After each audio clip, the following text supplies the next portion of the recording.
You don't know how to properly progress with your weights. And if you think you do, this is still going to call you out. You see it all the time. You go into a gym, someone's doing the exact same exercise with the exact same weights, exact same rep range as they've been doing for the past 4 weeks. To you, this looks easy. To them, it feels just right. But just right isn't progress. It's maintenance. Most people are going to follow the classic template. 3 sets, 12 reps, rest for a minute, move on. And for your first few weeks of training, that's fine. You'll make progress doing that because you're in the early stages, the newbie gain stages. You get stronger quickly, you look better quickly, everything works, even if it's not optimal. But after those first couple of months, it slows down. And when it does, the 12 rep routines don't work as good as they used to. If you are beyond the beginner phase, your training has to get smarter, because from this point on, real progress comes from a thing called progressive overload. That just means you're gradually increasing the demand on your body. Heavier weights, more reps, more sets, more tension. It has to get harder or your body has no reason to adapt. And if you're afraid of upping the weights or doing too much because you're going to overtrain, trust me,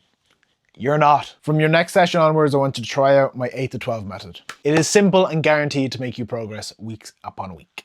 Here's my go-to system for progress. The 8 to 12 method, which you use in a single session over weeks. And this is how it works. Start your first working set with a weight you know you can get 12 for. For the second set, go heavier. You should aim to get about 10 reps. Then for the third set, go heavier again. This time aiming for 8 reps minimum. The last rep of every set, if it is a working set, should be grinded out. You should be struggling in that last set.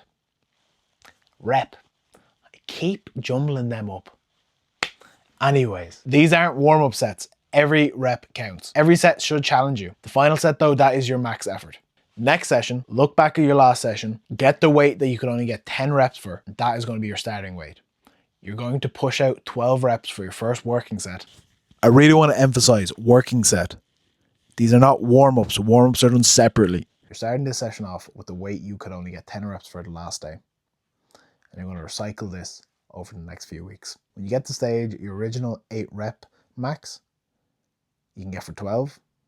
You're still going to keep recycling it. Use the same method over and over again until you get to that wall to when we'll look at doing a deload. But I will talk about a deload in a different video. You always want to be chasing improvement week after week. You don't want to stay stationary for too long. What's the point in working on yourself if you're not actually working? It's all well and good to think you're doing something, but in reality, you have to be doing something. So let me say it again. If you are lifting the same weights you did last week, that is not progress. It might feel safe, it might feel comfortable, might even feel just right. But if it feels perfect, it's probably too easy. Progress feels hard, as it should. Track your numbers, push your weights, try the 8 to 12 method. You'll stop guessing and start growing.